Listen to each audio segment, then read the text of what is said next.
तो औसत में हम लोग चल रहे थे, उसको आगे कंटिन्यू कर रहे हैं, जिसमें कुछ पॉइंट्स छूट गया था और पॉइंट्स के बाद क्वेश्चन आंसर आज ही क्लियर करेंगे।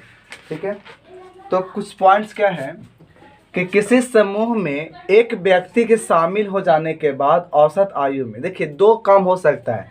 अगर जैसे मान लिया जाए कि 5 आदमी पहले से प्रेजेंट था, ठीक है, तो 5 आदमी था, उसका औसत आयु कुछ होगा, मान ली 26 होगा।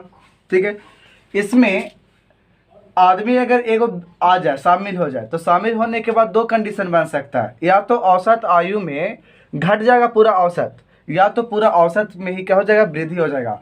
तो दो कंडीशन बन सकता है कब, जब कोई आदमी इसमें एंटर कर जाए तब। तो अगर वृद्धि हो जाएगा, तो वृद्धि हो जब होगा, कब होगा, जब उसमें आदमी को हम यहाँ पे डाल दिए, यानी अब आदमी की संख्या कितना हो जाएगा, 6। तब उसमें अगर औसत में वृद्धि अगर हो जाए, तो वृद्धि होने के बाद कितना वृद्धि हुआ वो तो बता देगा कि हाँ औसत में हमको 5 वृद्धि हुआ कि 6 से वृद्धि हुआ। तो जो भी वृद्धि अगर दे देता है तो पूछा जाता है कि बताइए कि वृद्धि होने के बाद बताइए कि जो वो आदमी जो इंटर किया था, उसमें आया था, उस आदमी का उम्र क्या होगा।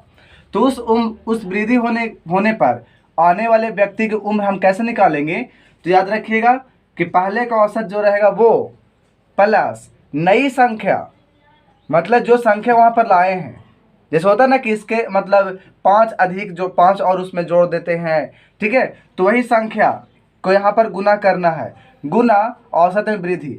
जैसे नई संख्या अब कितना हो जाएगा, तो पहले 5 था, लेकिन अब नई संख्या कितना हो जाएगा, 6 हो जाएगा, तो 6 हो जाएगा। और औसत वृद्धि में अगर बोले थे कि 5 अगर वृद्धि हो जाती, तो औसत में हम वृद्धि कितना गुना करते, 5। फिर से देखिए, वृद्धि होने वाले व्यक्ति की उम्र अगर निकालना हो, तो पहले का औसत हम यहाँ पर लिख देंगे, प्लस करना नई संख्या, पहले 5 था, एक आदमी बढ़ जाने से जब 6 हो जाएगा, तो संख्या को 6 से गुना कर दे, यहाँ पर रख लेंगे, और गुना करना है औसत में वृद्धि कितना से अब वृद्धि हुआ। जैसे 26 था, अगर मान लें कि अभी 31 औसत हो जा रहा है, मानते हैं, तो इसमें वृद्धि कितना से हो रहा है, 5 से, तो ये औसत में वृद्धि यहाँ पर हमको मल्टीप्लाई करना होगा। ठीक है, तो ये तो फॉर्मूला पर है, हम यहाँ पर बना सकते हैं। क्या चीज़ था इसमें कि जब औसत कुछ और रहेगा, आदमी को उसमें एक्स्ट्रा डालने पे औसत बढ़ भी सकता है, औसत घट सकता है। अगर बढ़ रहा है तो उस केस में व्यक्ति की उम्र निकालेंगे, तब फॉर्मूला था कि व्यक्ति की पहले का औसत प्लस नई संख्या गुने औसत में वृद्धि। दूसरा, जैसे हम व्यक्ति को डालते हैं इसमें, ठीक है, एक और इसमें व्यक्ति को लाते हैं, तो उसमें हो सकता है कि औसत उसके घट जाए। तो औसत जब घट जाएगा तो व्यक्ति की उम्र कितना आ जाएगा, तो पहले का औसत रहेगा, यहाँ पर जो प्लस लिख रहे थे वृद्धि में प्लस, तो यहाँ पर कमी में क्या हो जाएगा, औसत में कमी हो रही थी, तो कमी हो रहा था, किस में कमी होगा, पहले वाला में ना, इसलिए पहले का औसत माइनस नई संख्या गुने औसत में कमी हम यहाँ पर लिख सकते हैं। देखिए ये जो अब नीचे वाला जो दिया हुआ है, ये हम लोग पहले से ही पढ़ चुके हैं। कहा गया कि यदि कोई संख्या 3, 5, 7 या विषम पदों के क्रमागत संख्या है, जैसे कि मान लेते हैं कि यहाँ पर 3, 5, 7, 9, 11, 13, ये सब क्या है, क्रमागत है। तो क्रमागत में अब से पूछा जाए, जैसे मान लेते हैं 5 को लेते हैं, जैसे यहाँ पर 5 दिखाया जाएगा आगे, ठीक है।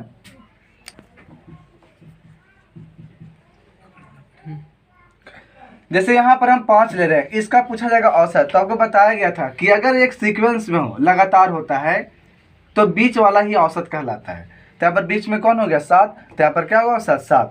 इसी प्रकार से लिखा हुआ है कि अगर 5 मान लेते हैं कि 5 क्रमिक संख्या, मतलब लगातार संख्या दिया गया A, B, C, D, E, तब इसका बीच वाला नहीं कौन था, C ही इसका औसत होगा।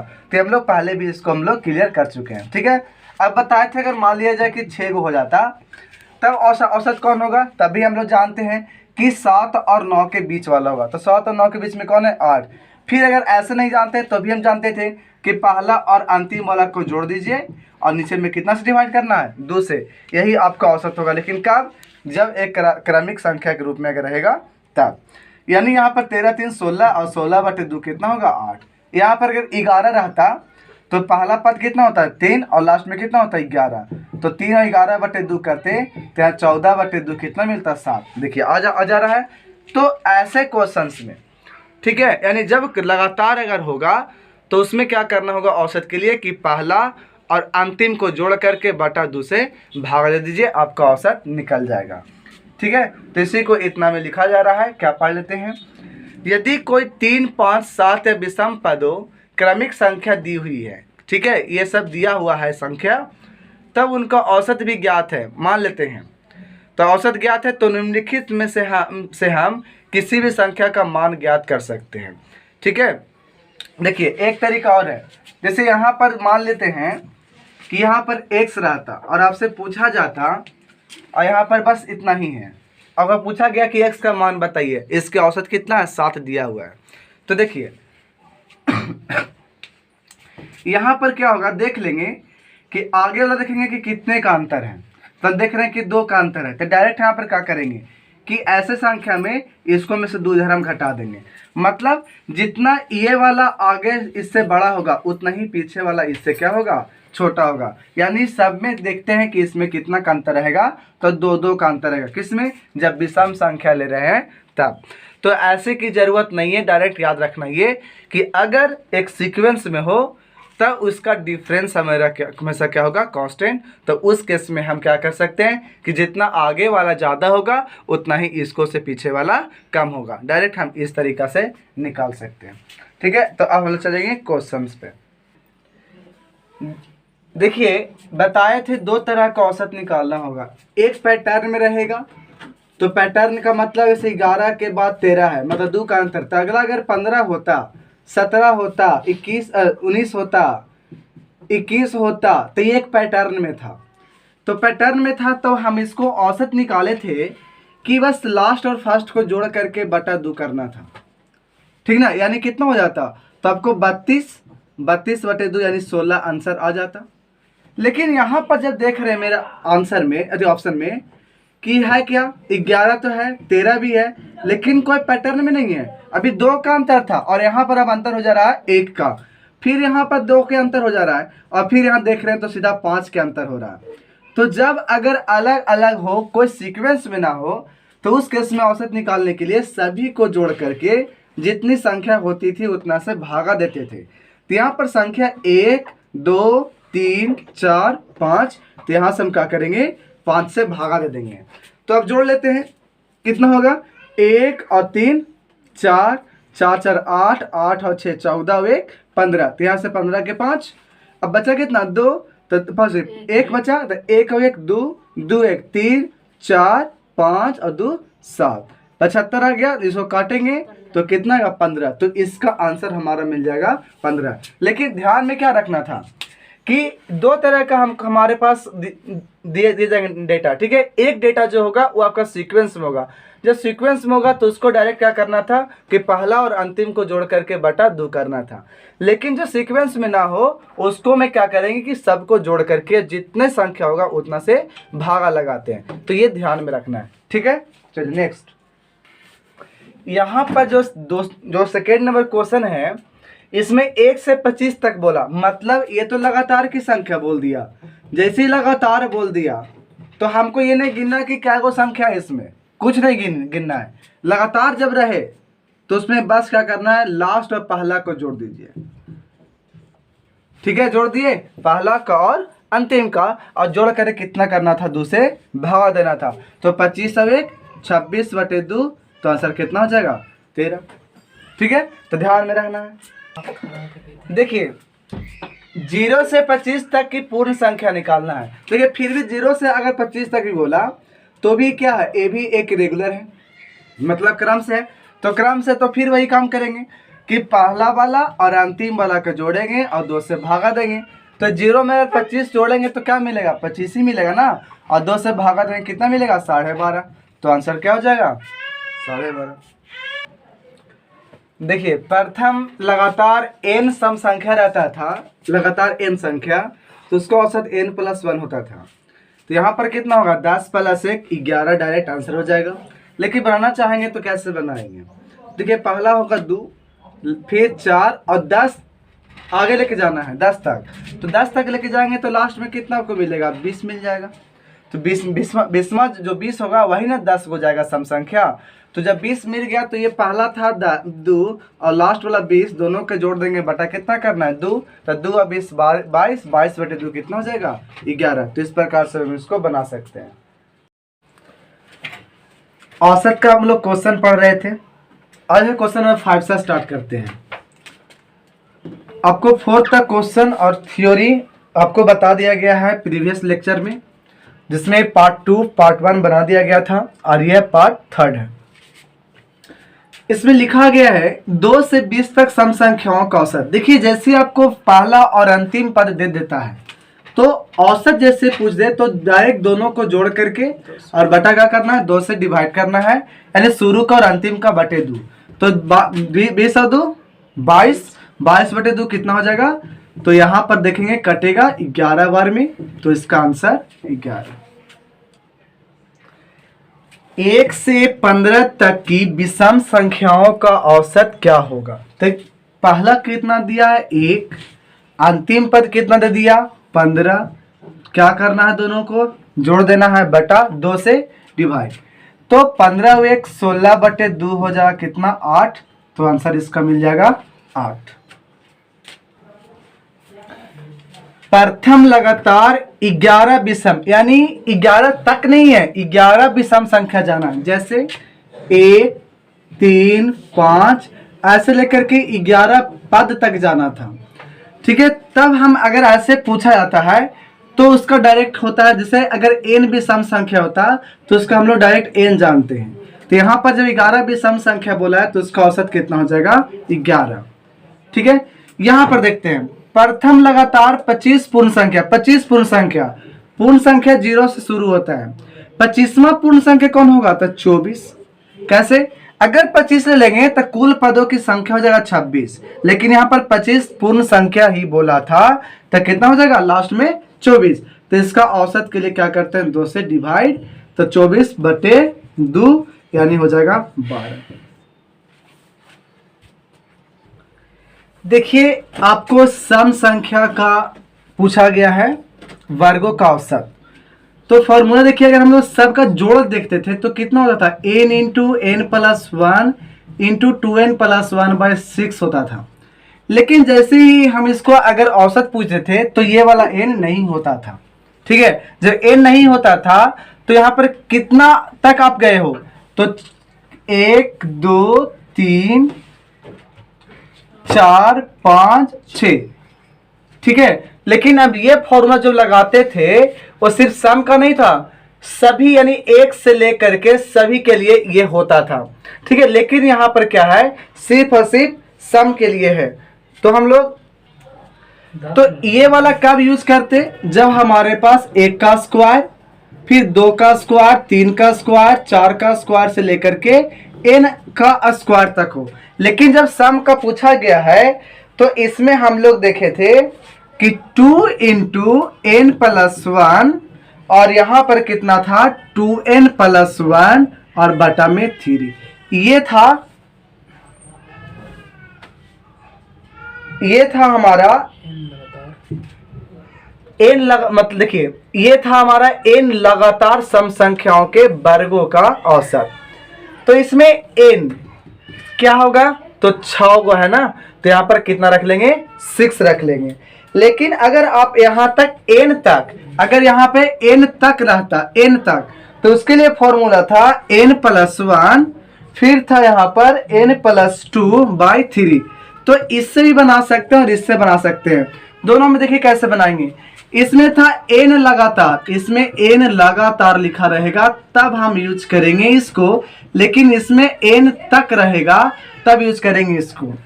तो n तक मतलब कहाँ तक है, 12 तक है, तो यहाँ पर n का वैल्यू ले लेंगे 12। लेकिन यहाँ पर n लगातार बोला गया मतलब 6 यहाँ पर लेंगे n में, तो 6 लेकर देखिए तो कितना होगा 2 गुने 6 और 1 7, 6 दूनी 12 और 1 13 बटा 3, ठीक है। यहाँ पर भी जब लेंगे तो कितना लेंगे, यहाँ पर n का वैल्यू 12 लेंगे, तो 12 लेंगे तब 12 और 1 13 गुना ये कितना होगा, तो 12 और 2 14 और बटा में 3, ठीक है। कटेगा तो नहीं कटेगा, देखिएगा यहाँ से गुना कीजिए, दोनों एक ही आ रहा है, 7 दूना 14 और गुने 13/3 दोनों के बराबर आ रहा है ना। इसका मतलब दोनों फॉर्मूला एक ही है, लेकिन यहां पर लिखा जाएगा अगर n लगातार, मतलब कितना है 6 संख्या है ना। जब 6 संख्या था तो लगातार में ये यूज करेंगे। अगर ये 6 ना दे देता, डायरेक्ट हमको 12 तक रहता, तो हम लोग तक के लिए n+1 इंटू n+2/3 यूज करते। तो आंसर कितना होगा, इसको जैसे कैलकुलेट करके दिखाइए। तो 14 गुने 13/3, तो कैलकुलेट करने पर आंसर आएगा कितना 60.67। ठीक है, चलिए क्वेश्चन नंबर 10। लगातार n तक की प्रकृत संख्याओं के घनों का औसत। तो घनों का औसत कितना होता था, तो घने का औसत होता था n इंटू n+1 का स्क्वायर बटा में 4। तो 15 तक बोला है तो कितना लिखेंगे 15, और 15 एक 16, 16 का स्क्वायर कितना होता है, तो 2 बार 16 लिख देते हैं और बटा में 4, कटेगा कितना बार में 4 बार में। तो 15 चौका 60, 60 आ गया यहाँ से 16, तो 16 छक 96, तो 960 इसका आंसर हो जाएगा। ठीक है, देखिए आपको ये क्या है, तो ये है आपका विषम संख्याओं के वर्गों का औसत। तो ये कहां तक है 11 तक। तो जैसे तक वाला आता है तो उसका फॉर्मूला होता है n इंटू n+2/3। तो कहां तक है 11, तो यहां पर क्या हो जाएगा 11 गुने 11 2 13 और बटा में 3। तो इसको कैलकुलेशन करेंगे तब कितना आंसर आएगा, तो इसका आंसर आ जाएगा 47.67। तो आंसर हो जाएगा। देखिए अब यहाँ पर देख लेते हैं डायरेक्ट कैसे इसको ऑप्शन बना सकते थे। 11 तो नहीं होगा, क्योंकि यहाँ पर जैसे देख रहे हैं कि ये भी है प्राइम नंबर यानी अभाज्य संख्या, ये भी अभाज्य संख्या। तो ये जब गुना करेंगे तो आपको 3 से कभी कटने वाला नहीं आएगा, तो जब भी आएगा पॉइंट में। तो यहाँ पर पॉइंट है, बस एक ही ऑप्शन है, कौन सा, बी। हम इसे बी को ही लगा देंगे। ठीक है, देखिए प्रकृत संख्या का अगर वर्ग पूछता है, ठीक है, वर्गों का औसत पूछता है, तो औसत लगातार हो तो फॉर्मूला उसका होता है n+1 और फिर होता है 2n+1 डिवाइडेड में 6। तो कहां तक है 5 तक। तो 5 रखेंगे तो 5 और 1 6, 5 दूना 10 प्लस 1 11/6, 6 से 6 खत्म, तो कितना बच जाएगा 11। देखिए इस क्वेश्चन में कहा गया कि 1 का क्यूब है, 2 का क्यूब है, 3 का है क्यूब, इस तरह से 5 तक क्यूब है। तो लगातार अगर क्यूब रहता है उसका फॉर्मूला देखे थे n इंटू n+1 का होल स्क्वायर बटा में 4 था। आपको कहां तक दिया गया 5, तो यहाँ पर कितना रखेंगे 5 गुने 5 और 1 6, 6 का स्क्वायर, तो 6 का स्क्वायर 2 बार लिख दे और बटा में कितना 4। एक बार कटेगा इससे 3 बार में, इससे कटेगा 3 बार में, 2 2 का था ना, तो 3 3 9, 9 5 45। तो आंसर कितना हो जाएगा 45। आपको जो इस क्वेश्चन में है कि एक विद्यार्थी साइकिल द्वारा घर से विद्यालय 12 किलोमीटर प्रति घंटा की चाल से, एक विद्यार्थी, मान लीजिए कि विद्यार्थी का ये घर है, यहां से ये स्कूल के पास ये जाता है। ठीक है, तो जाने का है इसका चाल है 12 किलोमीटर प्रति घंटा और पुनः सीधे 10 किलोमीटर प्रति घंटा से ये घर पे पहुंच जाता है। तो आपका दूरी तो समान है। जब दूरी समान रहता है तो बताया गया था कि अगर चाल 100 जाने का और चाल अगर वायु आने का, या तो अगर बराबर बराबर दूरी जाता है x और y से, तो उसकी औसत होता है 2 गुने xy और बटा में होता है x प्लस y। तो यहाँ पर लिख देंगे 2, x का वैल्यू कितना था 12 और y का वैल्यू 10 और नीचे में 12 प्लस 10। ठीक है, इसको जब कैलकुलेट करेंगे तो आ जाएगा कितना, काट दे पर, सॉरी कटेगा नहीं, 2 गुने 12 गुने 10 और 12 10 22। अब काटेंगे 11 बार में, तो 12 दहा का 120 बटे में 11, कैलकुलेट करेंगे तो कितना आएगा 11 दहा का 110, 10 बच गया, तो 10 बचा तो 10 चला था ऊपर में और नीचे में 11 किलोमीटर प्रति घंटा। तो इस प्रकार मेरा आंसर कितना हो जाएगा 6। यहाँ पर क्वेश्चन है कि एक परिवार में सोमवार से गुरुवार तक औसत पानी इतना लीटर लगता है। तथा मंगलवार से शुक्रवार तक का औसत पानी इतना लीटर लगता है। यदि सोमवार को इतना लीटर लगता है तो बताइए शुक्रवार को कितना लीटर पानी लगेगा। तो देखिए हम लोग मान लेते हैं यहाँ पर कि औसत में क्या है, सोमवार से ना, तो सोमवार, मंगलवार, बुधवार और इसके बाद गुरुवार का औसत पानी हम लोग निकालते हैं। तो 4 से गुना भागा देंगे, कितना दिया हुआ था औसत 136.5। तो अगर हम इस 4 को उधर भेज देंगे तब हमारे पास, अब बताइए एक चीज और कि आपका m plus T plus W plus T बराबर कितना हो जाएगा, इतना मल्टीप्लाई करेंगे। लेकिन दिया हुआ आपको सोमवार को पानी इतना लगता है, तो मंडे की जगह पे हम यहाँ पर लिख सकते हैं 132.5 और T plus W plus T and गुरुवार तक हमको मिल गया और इसको वहां पर मल्टीप्लाई कर देंगे। तब यहां से हमें T plus W plus T कितना मिल जाएगा, इस जाएगा प्लस में, उधर जाएगा तो माइनस में। चलिए इसको गुना करते हैं। 5 चौका 20, बचा कितना 2, 6 चौका 24 और 2 26, 4 3 12 2 14, 4 और 1 5, 546 मिल गया। अभी प्लस में था, उधर जाएगा तो क्या बनेगा माइनस में 132.5। तो यहां से T plus W plus T बराबर 0 में से 5 जाएगा तो 5, बचा कितना 5 में से 2 3, ये कितना हो गया 4, 4 में से 3 गया 1 और 5 में से गया तो 4। इतना लीटर पानी उसको लगता है 3 दिन में।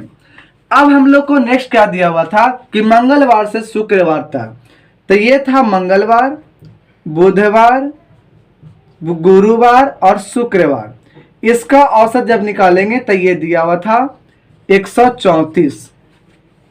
यहां से देखेंगे कि आपको ये तीनों का वैल्यू कितना पता है 413.5 लीटर।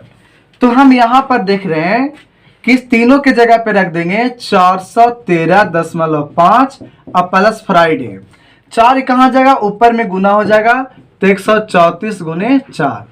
तो f बराबर कितना होगा, गुना कर देंगे 4 चौका 16, 4 3 12 1 13, 4 1 5 में से घटाना पड़ेगा 413.5, कितना आ जाएगा। तो यहाँ पर कुछ नहीं तो पॉइंट के बाद 0 मानेंगे। अब यहाँ 0 में से 5 घटाएंगे तो बचेगा 5। अब बचा कितना, ये 5 में से 3 जगह 2, इसके बाद 2 में से 1 जगह तो 1 और यहाँ से 112.5 लीटर उसको लगेगा। ठीक है, सॉरी 3 में से 1 जगह तो कितना होगा 2, तो 122.5 लीटर। तो आंसर कितना हो जाएगा बी।